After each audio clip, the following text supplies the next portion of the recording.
Hi friends, అందరికీ నమస్తే. ఈ అగ్ని పరీక్షలో ఫస్ట్ వచ్చిన కంటెండర్ దివ్య, అభిజిత్ వీళ్ళిద్దరి మధ్యలో జరిగిన ఎపిసోడ్ గురించి చిన్న అనాలిసిస్ చేసుకుందాము. ఆ ఎపిసోడ్ చూస్తే నాకు అతడు మూవీలో తనికెళ్ళ భరణి గారి డైలాగ్ గుర్తుకొచ్చింది. ఎవడన్నా కోపంగా కొడతాడు, బలంగా కొడతాడు, ఈడేట్రా చాలా శ్రద్ధగా కొట్టాడు, ఒక గోడ కడుతున్నట్టు, గులాబీ మొక్కకు అంటు కడుతున్నట్టు చాలా జాగ్రత్తగా కొట్టాడురా, ఆడు మగాడురా బుజ్జి అంటాడు మన భరణి గారు. సేమ్ అదే గుర్తుకొచ్చింది నాకు దివ్య, అభిజిత్ వీళ్ళిద్దరి మధ్యలో జరిగిన ఆ ఎపిసోడ్ను చూసినప్పుడు. ఇక జడ్జెస్ గురించి, జడ్జిమెంట్ గురించి మనం చాలా చూస్తూ ఉన్నాము. ఎపిసోడ్ల గురించి రివ్యూలు, అనాలిసిస్లు చేయడం అదంతా అనవసరం అనిపించింది. ఎందుకంటే అక్కడ చాలా తప్పులున్నాయి, చాలా పొరపాట్లు జరుగుతున్నాయి. పైగా అదంతా ఒక స్క్రిప్ట్ ప్రకారం జరిగిపోతూ ఉంది. కామనర్స్ అన్నారు, సోషల్ మీడియా సెలబ్రిటీస్ని తీసుకొచ్చారు. సో దాని గురించి పెద్దగా మాట్లాడుకోవాల్సినంత విషయాలేం లేవు. చివరికి వాళ్ళు ఎవరినైతే తీసుకెళ్ళాలనుకుంటారో వాళ్ళని తీసుకెళ్ళిపోతారు. పబ్లిక్ వాంట్స్ దట్ అతి.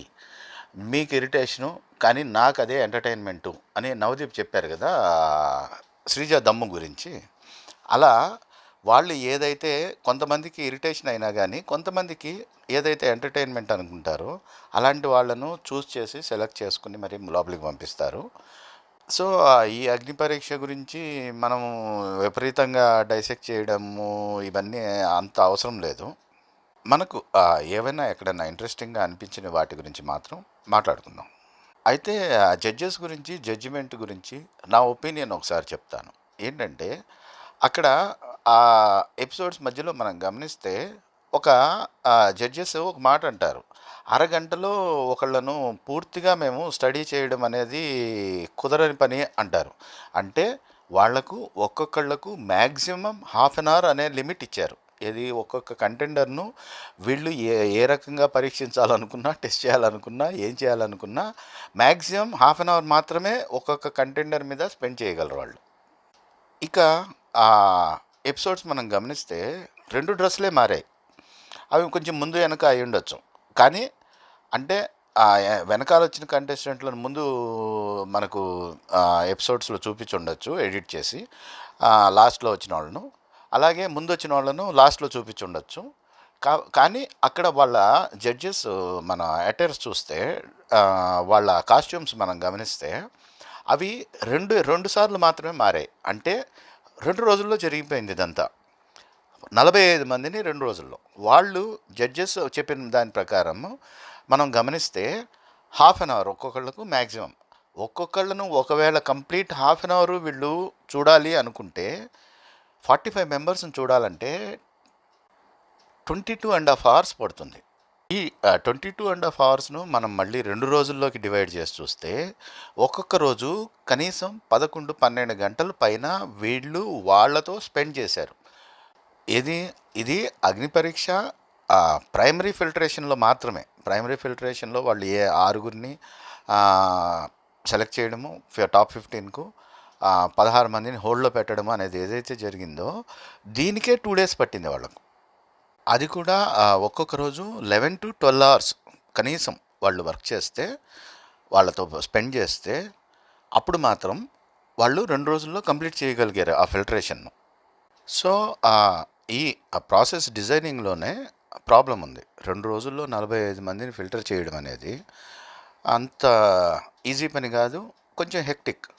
అయితే బిగ్ బాస్ టీము జడ్జిల పని ఈజీ చేయడానికి వీళ్ళు ముందే ఎవరెవరిని సెలెక్ట్ చేయాలి అని అంతా డిసైడ్ చేసేసుకుని ఆ లిస్ట్ ముందే ఇచ్చేసి ఉంటారు. ఎవరెవరికి రెడ్ ఇవ్వాలి, ఎవరెవరికి గ్రీన్ ఇవ్వాలి అని ఇచ్చేసి ఉంటారు.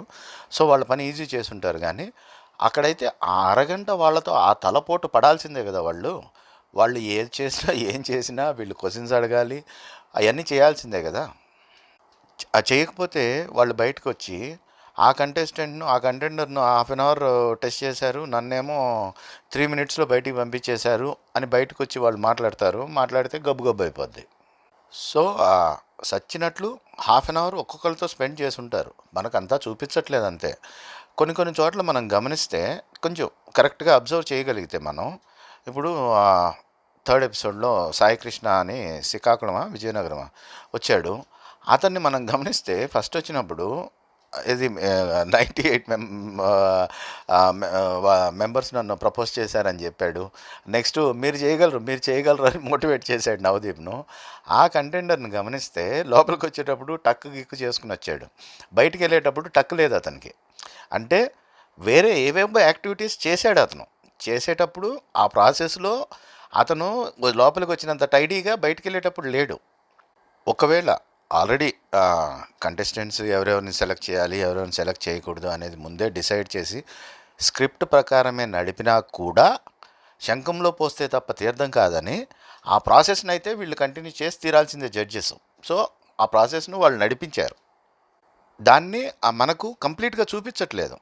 ఆ, ఒక కంటెస్టెంట్ ఏదో చేస్తూ ఉంటే వాళ్ళను శ్రీముఖి ఓకే నువ్వు ఎక్సలెంట్ ఎక్సలెంట్ అంటా ఉంటే ఆగాగా ఒక్క నిమిషం అని అభిజిత్ అంటున్నాడు పక్క నుంచి. అక్కడితో కట్ అయిపోయింది అది. అంటే అభిజిత్ ఆపి ఆ తర్వాత కూడా ఏదో చేపించాలనుకున్నాడు. సో ఇట్లా కొన్ని మనం అబ్జర్వ్ చేస్తే, కొంచెం క్లీన్గా అబ్జర్వ్ చేస్తే అది ఆ ప్రాసెస్ జరిగింది. కానీ ఆ ప్రాసెస్ మొత్తాన్ని మనకు చూపించాలి అంటే కనీసం అంటే 24 గంటల ఎపిసోడ్లు అంటే 24 రోజులు పడుతుంది.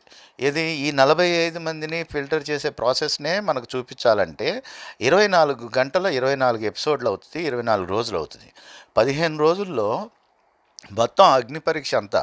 ఎందుకంటే ఇది అసలైన అగ్ని పరీక్ష కాదని శ్రీముఖి గారు చెప్పారు కదా, ముందు జరగబోయేది అసలైన అగ్ని పరీక్ష అంట. అయితే వీళ్ళు 15 రోజులు ఉన్నమాట మాత్రం వాస్తవం. ఎందుకంటే బయటకొచ్చిన ప్రసన్న కుమార్ ఒక ఇంటర్వ్యూ ఇచ్చాడు. దాంట్లో 15 రోజులు లోపలున్నాను నేను, 30 జతల బట్టలు తీసుకెళ్ళాను, ఇవన్నీ చెప్తా ఉన్నాడు అతను. నెక్స్టు చాలా కాంపిటేటివ్గా ఉంది, టాస్క్లు అవి ఇవి చేశాము అన్నట్లుగా చెప్తా ఉన్నాడు, పూర్తిగా డీటెయిల్స్ చెప్పకపోయినా. అక్కడ మనకు అర్థమయ్యేది ఏంటంటే వీళ్ళు 15 రోజులు అక్కడ ఉన్నారు. ఆ 15 రోజుల్లో ఈ 2 రోజుల్లో ఈ ఫిల్టర్ చేసే ప్రాసెస్ జరిగింది.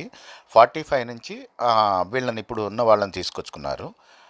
9 + 16 25 మెంబర్స్ని సారీ 16 + 6 22 మెంబర్స్ని సెలెక్ట్ చేశారు. ఈ 22 మెంబర్స్లోంచి 15 మందిని ఫిల్టర్ చేస్తూ ఉన్నారు. ఇంకా నెక్స్ట్ ఎపిసోడ్స్లో మనం చూస్తాం మోస్ట్లీ. 15 మందిని మళ్ళీ 15 రోజులు కాదు, ఈ 15 రోజుల్లో ఈ ప్రాసెస్కి ఎన్ని రోజులు అయితే పోతుందో పోగా మిగిలిన అది 12 రోజులు అవ్వచ్చు, 11 రోజులు అవ్వచ్చు, వాళ్ళు హౌస్లో ఉండి డిఫరెంట్ టీమ్స్గా వీళ్ళ కింద ఉండి రకరకాల టాస్కులు పర్ఫామ్ చేసినట్లుగా తెలుస్తూ ఉంది. అవన్నీ మనం రాబోయే ఎపిసోడ్లో చూస్తాము. ఇవి లీక్స్ కాదు, ప్రసన్న ఇంటర్వ్యూ నుంచి నేను చేసిన ఎక్స్ట్రాక్షన్ మాత్రమే ఇది. అతను వచ్చి ఓపెన్గా యూట్యూబ్లో ఇంటర్వ్యూలు ఇస్తున్నప్పుడు దాని గురించి మనం మాట్లాడుకోవడం తప్పేం కాదు. మనం బాగా డివేట్ అయిపోతున్నాము. పాయింట్లోకి వద్దాము. పాయింట్లోకి అంటే మన గోడ కట్టడం, గులాబీ మొక్క గంటు కట్టడం అనే పాయింట్లోకి వచ్చేద్దాం.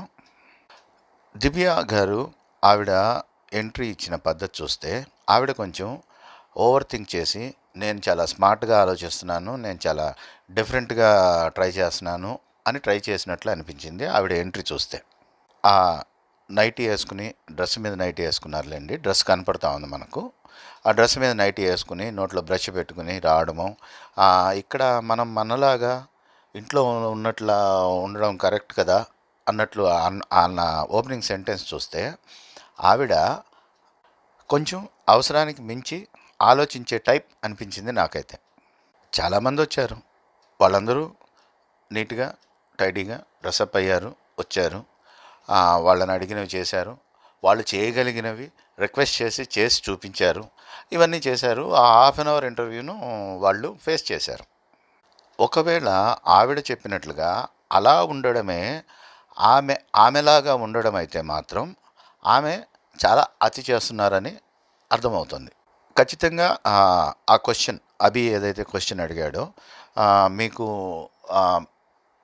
ఫేవరెట్ కంటెస్టెంట్ ఎవరు, అలాగే ఎవరు వర్స్ట్ కంటెస్టెంట్ ఎవరు, వర్స్ట్ విన్నర్ ఎవరు అనిపించారు, మాలో ఎవరు కంటెస్టెంట్ అనిపించారు అని అడిగిన క్వశ్చను ఖచ్చితంగా బిగ్ బాస్ అడిగించినట్లే అనిపించింది. పోనీ అభినే అడిగాడు అనుకుందాం. బిగ్ బాస్ టీం కోరుకున్నది ఏంటంటే అది ఆ ఫస్ట్ ఓపెనింగ్ ఆ షోకు. ఆ ఓపెనింగ్లో ఏదో ఒక కాంట్రవర్షియల్ ఓపెనింగ్ ఉంటే అది పబ్లిసిటీని, హైప్ను పెంచుతుంది అని ఎక్స్పెక్ట్ చేసి ఉంటారు వాళ్ళు. సో దానికి తగినట్లుగా అభి యాక్ట్ చేశాడు. డబ్బులు తీసుకున్నాడు, రెమ్యునరేషన్ పే చేస్తున్నారు, ఒప్పుకున్నాడు. వాళ్ళు చెప్పినట్టు చేయాలి, తప్పదు. అంత పెద్ద నాగార్జున గారే వాళ్ళు ఆడమన్నట్టు ఆడుతున్నప్పుడు ఇంత చిన్న అభిజిత్ వాళ్ళు ఆడమన్నట్టు ఆడుతున్నాడంటే ఓకే, చూద్దాం ఇంకా రాబోయే రోజుల్లో ఎలా ఉంటుంది, డెవలప్మెంట్స్ ఎలా ఉంటాయనేది చూద్దాము. దాన్ని బట్టి మనం కంక్లూజన్కి రావచ్చు. అయితే ఒక రకంగా నా ఒపీనియన్, అభిజిత్ బిగ్ బాస్ ప్లాట్ఫామ్ను ఇష్టపడ్డు, అక్కడ కనపడ్డాన్ని కూడా ఇష్టపడ్డు. అలాంటిది కనపడ్డానికి ప్రిపేర్ అయ్యాడు అంటేనే ఒక స్టెప్ దిగడం. ఒక స్టెప్ అంటూ దిగడం అనేది మొదలుపెట్టాక ఇంకా ఎంత దిగినా ఒకటే. ఇంకా దివ్య గారి పాయింట్ ఆఫ్ వ్యూ నుంచి చూస్తే మనం, ఆవిడ డిఫరెంట్గా ట్రై చేయాలనుకున్నారు. సో ఆ రకంగా తయారై వచ్చారు, ఆ రకంగా మాట్లాడారు. అభిని టార్గెట్ చేశారు. అభిని టార్గెట్ చేయడం వెనుక ఆవిడ ఉద్దేశం ఏమై ఉండొచ్చు అంటే, ఆవిడ వచ్చిన విధానం, ఆమె మాట్లాడిన మాటలు, ఫస్ట్ ఓపెనింగ్ సెంటెన్స్ చూస్తే ఆమె కొంచెం డిఫరెంట్గా, కొంచెం అతిగా, ఓవర్గా ఆలోచించి చేయాలనే స్ట్రాటజీ కనపడుతూ ఉంది. దాని ప్రకారం చూస్తే మనం అక్కడ ఇప్పుడు ఏ పాయింట్స్ అయితే అభిజిత్కు ఆమె అప్లై చేశారో ఆ పాయింట్స్ కన్నా ఇంకా కొంచెం ఎక్కువ పాయింట్స్ ఉన్నాయి పక్కన ఉన్న బిందు గారికి అప్లై చేయడానికి. కానీ ఆవిడ అభిని టార్గెట్ చేశారు. ఎందుకంటే అభికి 40-50% సపోర్టర్స్ ఉంటే అంతే ఈక్వల్గా హేటర్స్ కూడా ఉన్నారు. ఆమె ముందు 2 దారులు ఉన్నాయి. ఒకటి అభిజిత్ ఫ్యాన్స్ను నమ్ముకోవడం, లేదా అభిజిత్ హేటర్స్ని నమ్ముకోవడం. ఇప్పుడు అభిజిత్ ఫ్యాన్స్ అంటే కొంచెం డిఫరెంట్గా ఆలోచిస్తారు వాళ్ళు. అభిజిత్ హేటర్సు దానికి క్వైట్ ఆపోజిట్గా ఆలోచిస్తారు. ఇప్పుడు వాళ్ళనన్నా మచ్చిక చేసుకోవాలి, వీళ్ళనన్నా మచ్చిక చేసుకోవాలి. ఆమె ఆలోచన విధానం ఏమై ఉండొచ్చు అంటే, పులిని మచ్చిక చేసుకోవడం కష్టం కదా, మేకను మచ్చిక చేసుకోవడం ఈజీ కదా, మనం మేకను మచ్చిక చేసుకుందాం అనుకున్నట్టున్నారు. అందుకే ఆ అభిని టార్గెట్ చేయడము, నువ్వు సోఫాలో కూర్చొని జస్ట్ మైండ్ గేమ్స్ ఆడేసేసి అలా విన్నర్ అవ్వడం నాకు నచ్చలేదు. ఆవిడన్న మాటలు అది నాకు నచ్చలేదు. అన్డిజర్వింగ్ విన్నర్ నువ్వు. ఆ సీజన్లో అంత గొప్ప కంటెస్టెంట్స్ లేకపోయి ఉండొచ్చు, కానీ అంత మాత్రాన నువ్వు దో యు ఆర్ అన్డిజర్వింగ్, నీకు టైటిల్ ఇవ్వడం అనేది నాకు నచ్చలేదు అన్నారు. ఇక్కడ ఈమె రెండింటికి చెడ్డ రేవడయ్యారు ఆ మాట అనడం వల్ల. అందుకే అతి ఉండకూడదు అంటారు ఎవరైనా. అక్కడితో ఆపేసున్న అభిజిత్ని టార్గెట్ చేసి అభిజిత్ గురించి మాట్లాడి వదిలేసున్నా బాగుండేది. కానీ ఆ సీజన్లో అంత గొప్ప కంటెస్టెంట్ లేకపోయారు అనడం వల్ల ఏమైందంటే, ఎవరైతే ఈ మేకలు ఉన్నారో వీళ్ళంతా అభి హేటర్స్ ఎవరైతే ఉన్నారో వాళ్ళంతా మిగతా కంటెస్టెంట్స్కు సపోర్టర్సు. సో వాళ్ళు సపోర్ట్ చేస్తున్న కంటెస్టెంట్లోనూ అంత గొప్ప కంటెస్టెంట్లు కాదు అని ఒక స్టేట్మెంట్ పాస్ చేస్తారు ఆవిడ. సో వాళ్ళు కూడా ఆమెను సపోర్ట్ చేయడం ఇంపాసిబుల్. అభిని ఇష్టపడేవాళ్ళు నువ్వు అన్డిజర్వింగ్ విన్నర్ అంది కాబట్టి సపోర్ట్ చేయరు, పైగా నెగిటివ్ అవుతారు. ఇక్కడ అభి హేటర్స్ వాళ్ళు కూడా వాళ్ళు సపోర్ట్ చేసే మిగతా కంటెస్టెంట్లందరినీ పనికిమాలిన వాళ్ళు, తుప్పాసుగాళ్ళు అనేసింది కాబట్టి ఆవిడ, వాళ్ళు కూడా ఈమెను ఇష్టపడరు. అందుకే అంటారు అతి సర్వత్ర వర్జయేత్ అని. రెంటికి చెడ్డ రేవడైపోయారు ఆవిడ అనేది నా ఒపీనియన్. సో ఓకే, ఆమె తరపు నుంచి ఆమె ఏదైనా స్ట్రాటజీ చేసుకోవచ్చు, ఆమె ఏదైనా ఆమెకు ఇది బెటర్ ఆప్షన్ అనుకున్న ఆప్షన్ ఆమె సెలెక్ట్ చేసుకోవచ్చు. అది she's entitled for her opinion. Fair enough అని అభిజిత్ అన్నాడు. ఇక్కడ ఆమె ఏదైతే స్ట్రాటజీ ప్లే చేసిందో దాన్ని అభిజిత్ చాలా క్లియర్గా అర్థం చేసుకున్నాడు కాబట్టే నెక్స్ట్ బిగ్ బాస్ స్ట్రాటజీని కూడా అర్థం చేసుకున్నాడు. ఇక్కడ బిగ్ బాస్ స్ట్రాటజీ ఏంటి, దాన్ని ఒక కాంట్రవర్సీ చేసి అభిజిత్కు ఆవిడకు ఫ్రిక్షన్ జరిగితే దాని నుంచి ఒక పబ్లిసిటీని, ఒక హైప్ను క్రియేట్ చేయాలి అనేది వాళ్ళ బీబీ టీమ్ ప్లానింగు. ఈమెమో అతన్ని టార్గెట్ చేయడం ద్వారా అతని హేటర్సు తన వెనకాల కన్సాలిడేట్ అయ్యి తనకు సపోర్టర్స్గా మారుతారు అని చెప్పి ఈవిడ ప్లానింగు. ఈ రెండు అర్థం చేసుకున్నాడు అభిజిత్. కాబట్టే చాలా పద్ధతిగా, చాలా శ్రద్ధగా బీబీ టీమ్ స్ట్రాటజీని, ఆమె స్ట్రాటజీని రెండింటిని తిప్పికొట్టాడు ఒకే ఒక సెంటెన్స్‌తో. శ్రీముఖి ఆమె నామినేట్ చేస్తూ అవన్నీ మాట్లాడాక మీరేమన్నా మిమ్మల్ని మీరు డిఫెండ్ చేసుకుంటారా అని అభిజిత్‌ని అడగగానే, అభిజిత్ ఒకే ఒక సెంటెన్స్ చెప్పాడు. చాలా కూల్‌గా చెప్పాడు అది కూడా. I honestly don't feel I have anything to prove అన్నాడు. అంటే నేను ఇంకా కొత్తగా ప్రూవ్ చేసుకోవాల్సిందేమీ లేదు. ఆల్రెడీ ఆ సీజన్‌లో నన్ను చూసి నన్ను ఇష్టపడ్డారు. ఇప్పటికీ నన్ను ఇష్టపడుతున్నారు. కాబట్టి ఇప్పుడు కొత్తగా నేను ప్రూవ్ చేసుకోవాల్సిందేమీ లేదు అన్నాడు. నెక్స్ట్ ఆ ఒక్క మాట అని వదిలేయడం వల్ల, ఆమెతో డిస్కషన్‌లోకి, ఆర్గ్యుమెంట్‌లోకి వెళ్ళకపోవడం వల్ల అభిజిత్ ఆమె ఏదైతే దివ్య ఏదైతే కోరుకున్నారో, ఏదైతే ఫ్రిక్షన్ అనేది జరగాలని కోరుకున్నారో దాన్ని అవాయిడ్ చేశారు. ఒక ఊరి ఎమ్మెల్యేతో ఒక సాధారణమైన మనిషి వెళ్ళి కొట్లాడాడు అనుకోండి, గొడవ పడ్డాడు అనుకోండి, ఆ ఎమ్మెల్యే కూడా అతనితో గొడవ పడ్డాడు అనుకోండి ఎక్కడన్నా రోడ్డు మీద 10 మంది చూసేటట్లు, ఏమవుతుంది? ఎక్కువ పబ్లిసిటీ ఎవరికి వస్తుంది? ఎమ్మెల్యేకి ఏం రాదు. ఎమ్మెల్యే ఆల్రెడీ అందరికీ తెలుసు. కొత్తగా ఎవరికి తెలియాల్సిన అవసరం లేదు. పబ్లిసిటీ ఏం రాదు కొత్తగా. కానీ ఆ కామన్ మ్యాన్ ఎవరికీ తెలియని ఆ వ్యక్తి ఎవరైతే అతనితో గొడవ పడ్డాడు ఎమ్మెల్యేతో, అతను ఊరంతా పాపులర్ అయిపోతాడు. సో ఆ మాట చెప్పి వదిలేయడం వల్ల I have nothing to prove అని చెప్పి వదిలేయడం వల్ల ఆ ఎడ్జ్ ఆమెకు రాకుండా చేశాడు అభి. చాలా సింపుల్గా, చాలా కూల్గా. ఇంకోటి, ఈ మాటకు ప్రూఫ్ అక్కడ ఆవిడ దివ్య అన్న మాటల్లోనే మళ్ళీ దొరికింది మనకు. అక్కడే ఉంది ప్రూఫ్ కూడా ఎపిసోడ్లోనే. శ్రీముఖి గారు కామనర్స్ నుంచి విన్నర్ అవుతారా, లేకపోతే సెలబ్రిటీస్ నుంచి విన్నర్ అవుతాడా అని అడిగినప్పుడు, కామనర్స్ నుంచే విన్నర్ అవుతారు అనుకుంటున్నాను. కామనర్స్ కొత్తగా పోగొట్టుకోవడానికి ఏం లేదు, ఉన్నదేం లేదు కాబట్టి పోయేదేం లేదు. కాబట్టి వాళ్ళు they will try all out, all guns blazing, అన్ని రకాల ప్రయత్నాలు చేస్తారు. బయట మాకు ఇది నెగిటివ్ అవుతుందేమో, అది నెగిటివ్ అవుతుందేమో అని ఆలోచించే ఇది ఉండదు కాబట్టి, ఆ ఇన్హిబిషన్స్, హెజిటేషన్స్ ఉండవు కాబట్టి వాళ్ళు ఫ్రీ ఫ్లోగాతో ఉండగలుగుతారు, ఏదైనా మాట్లాడగలుగుతారు, ఎలా అయినా బిహేవ్ చేయగలుగుతారు అని ఆవిడ చెప్పిన మాటలు. అదే అక్కడ అభి మాట్లాడకుండా చేసి చూపించాడు. అక్కడ అభి ఆమెతో ఫ్రిక్షన్ అవాయిడ్ చేయడం వల్ల ఆమెకు పోయేదేం లేదు, కానీ అభికి పోయేది చాలా ఉంటుంది కాబట్టి అవాయిడ్ చేశాడు.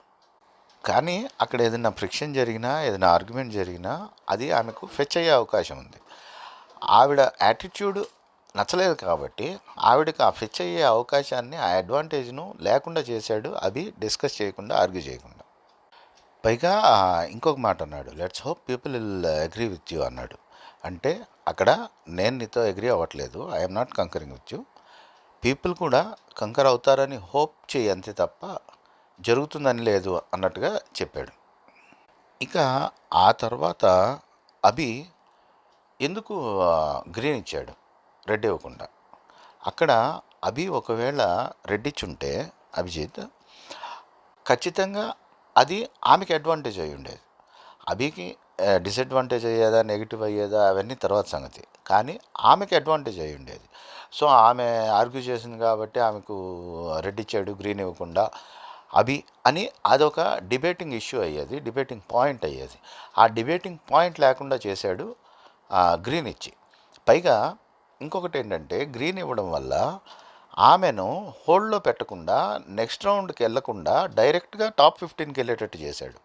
ఇప్పుడు మనం బిగ్ బాస్ షోలో చూస్తే టికెట్ టు ఫినాలే ఎవరికైతే వస్తుందో వాళ్లకు లాస్ట్ బట్ 1 వీక్లో పర్ఫామ్ చేసే అవకాశం ఉండదు. వాళ్ళు అయితే సంచాలకులుగా మిగిలిపోతారు, లేదా స్పెక్టేటర్స్గా మిగిలిపోతారు తప్ప అక్కడ వాళ్లకు పర్ఫార్మెన్స్ చేసే అవకాశం ఉండదు. ఇది ఓటింగ్కు చాలా క్రూషియల్ అయిన లాస్ట్ బట్ 1 వీక్లో ticket to finale winner perform చేసే స్కోప్ ఉండదు. ఇప్పుడు ఇక్కడ అభి ఒకవేళ ఆమెకు రెడ్ ఇచ్చి ఆమెను హోల్డ్లో పెట్టి ఉంటే నెక్స్ట్ రౌండ్లో మళ్ళీ ఈమెకు పర్ఫామ్ చేసే అవకాశం వచ్చి ఉండేది. సో తనను తాను ప్రూవ్ చేసుకోవడానికి, లేదా తను చేసిన దాన్ని రెక్టిఫై చేసుకోవడానికి ఏదైనా అవకాశం ఉండేది. ఆ అవకాశం కూడా లేకుండా గ్రీన్ ఇచ్చి డైరెక్ట్గా టాప్ 15కి పంపించేశాడు అభి. ఇక కొంచెం జనరల్ నాలెడ్జ్ విషయాలు, కామన్ పబ్లిక్కు సంబంధించింది. ఒకసారి ఆ పర్స్పెక్టివ్ నుంచి చూస్తే మన ఇండియాలో డాక్టర్స్ టు పీపుల్ రేషియో 1:834. పైగా 2023లో ఎయిమ్స్ ఒక పబ్లిష్ చేసిన ఒక సర్వే రిపోర్ట్ ప్రకారం గవర్నమెంట్ ఒక్కొక్క డాక్టర్ను ట్రైన్ చేయడానికి చేస్తున్న ఎక్స్పెండిచర్ 1.7 crores. గవర్నమెంట్ చేస్తున్న ఎక్స్పెండిచర్ అంటే అది ఆ డబ్బులు గవర్నమెంట్కి ఎక్కడి నుంచి వస్తాయి? మనం కట్టే డబ్బులు, మన ట్యాక్సుల నుంచి, అంటే మన డబ్బులు, ప్రజల డబ్బులు. 1.7 crores ఒక్కొక్క డాక్టర్ను ట్రైన్ చేయడానికి మనం ఖర్చు పెడుతున్నాం త్రూ గవర్నమెంట్. ఎలా అంటారా? మెడికల్ కాలేజెస్ అంటే దానికి చాలా ఇన్ఫ్రాస్ట్రక్చర్ కావాలి, దానికి చాలా ఫెసిలిటీస్ కావాలి, ఎక్విప్మెంట్స్ కావాలి, హాస్పిటల్ కావాలి, పేషెంట్స్ని ట్రీట్ చేయడానికి ఆ మెడిసిన్స్, ఇవన్నీ రకరకాల డయాగ్నోస్టిక్ ఎక్విప్మెంట్ ఇవన్నీ కావాలి, ఆ ప్రొఫెసర్స్ కావాలి, హైలీ క్వాలిఫైడ్ మెడికల్ ప్రొఫెషనల్స్ కావాలి, స్టాఫ్ కావాలి. వీళ్ళందరికీ వీళ్ళు కట్టే ఫీజుల్లోంచి ఒకవేళ జీతాలు ఇస్తే 1 నెల 2 నెలలు కూడా సరిపోదు ఆ డబ్బులు. మరి వీళ్ళు కట్టే యాన్యువల్ ఫీజు 1 నెల 2 నెలలు కూడా సరిపోకపోతే మిగతా అంతా ఎవరు బేర్ చేస్తున్నారు? గవర్నమెంట్, అంటే మనం బేర్ చేస్తున్నాం.